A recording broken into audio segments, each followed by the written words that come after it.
They're monsters. And the plateau's quite big, isn't it? Yeah, it is. You've got some big loaches.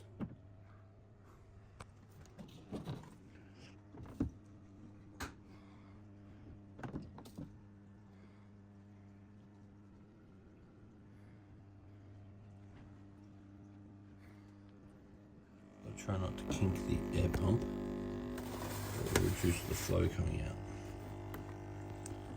So what's going on here is the ammonia and nitrite are basically zero. So that means that the filter's been working.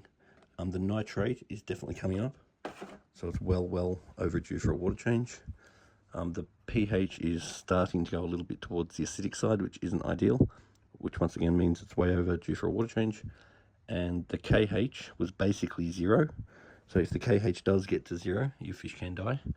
And it also can affect the good bacteria. And the GH is about 50. So GH can accumulate in an aquarium, and that GH is about as high as I've ever seen it. So considering the fish look all right and the GH is 50, I think we're doing pretty well, but we're definitely overdue for some water changes, because we definitely want to get that down, definitely want to get the KH up, definitely want to get the pH up, definitely want to get the nitrate down. So the most important thing to do now is clean this filter, and all of that media needs to be cleaned in water that I removed from the aquarium, and then after that I can start doing a gravel clean. Now the reason why you want to be doing a gravel clean when you do a water change is that this is the water that you want to be removing, and you're going to, by siphoning out the gravel, we're pulling all that waste out, and then we're trying to put nice healthy clean water back in. We don't want to just take all the clean water off the gravel top. Cleaning, that's what I'm really wanting to remove.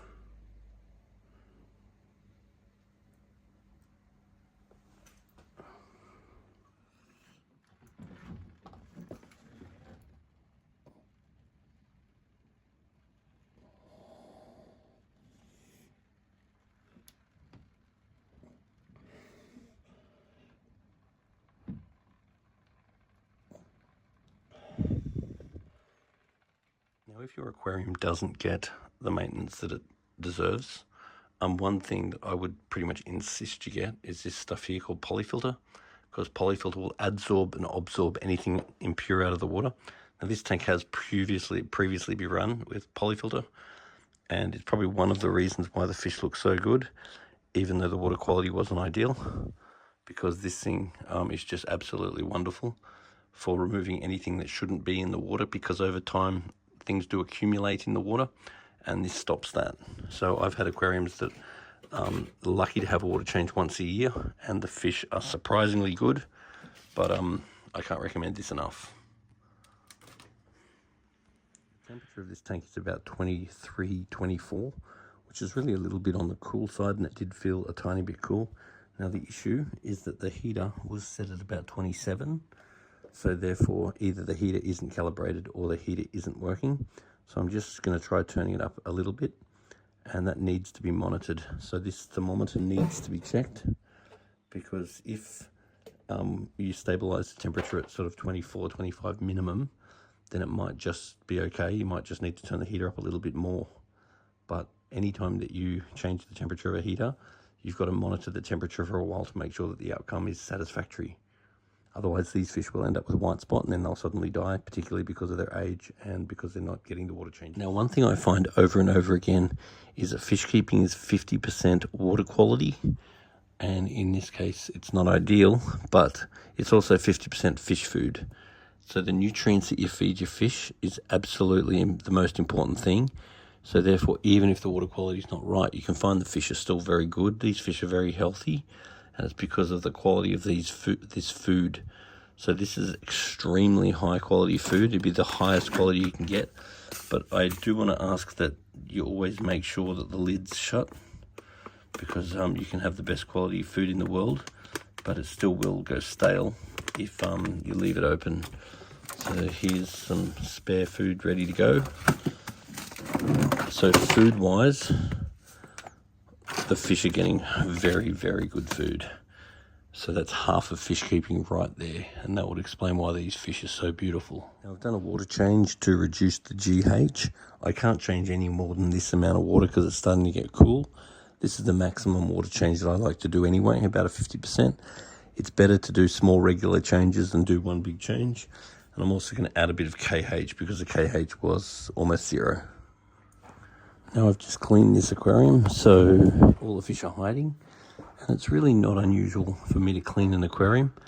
And when I'm finished, it almost looks just as bad or potentially worse than it did at the start. And that's pretty normal because you disturb everything. Now, the other thing is that with fish, quite commonly fish will hide if there's not many fish around, because when you get more fish, the fish feel safe and then the fish are more likely to come out. These fish are very, very flighty, which is common with these species, but at the same time, having a higher populated tank may release their stress a little bit because they are very highly strung. The other thing to remember is that fish don't live forever. So 4 to 6 years is a pretty normal, 4 sort of 7 years is a good life for most of these tropical fish. But some of them can live a lot longer, like clown loaches. They can have surprisingly long lives. Now I'm going to try and angle this pump up because I really want that giving me more surface agitation. That breaking the surface. Now these filters, these are going to get very dirty very fast because I've just disturbed everything in the tank. That's going to get horrendously dirty soon because all that waste that I've disturbed is all going to want to end up in there, so that's going to need cleaning.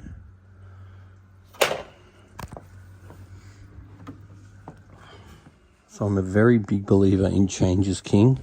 So you set your tank up and you absolutely love it for about a year, and then after a while you've seen it, and then changing decorations or changing fish is really what keeps you interested in the hobby. So I'm a very big fan of change.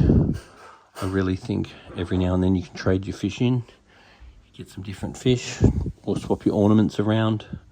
Anything to make the tank different is what keeps you interested in it. Now the main function of this pump is to agitate the surface. So we want that surface to be well broken.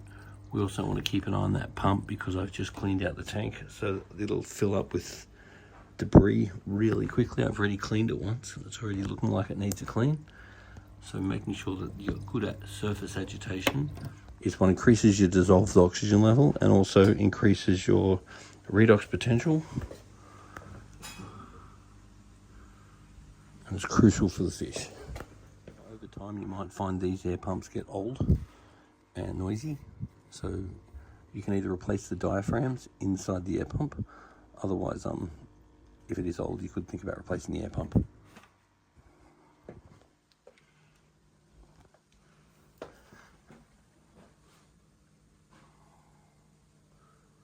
So this tank will clear up much better, but if I had my way, I'd probably come back next week and give it another service to get it back to good. Because normally a tank like this, I'd normally like to be servicing it about once a month, but let's say at worst every 3 months. But if you are going to go for really long times, like a year, 2 years, polyfilter and high quality food is your secret. So good quality foods like this is half your battle. And making sure you're using polyfilter to remove cumulants. And some of these light tubes could be replaced as well, just to brighten the tank up.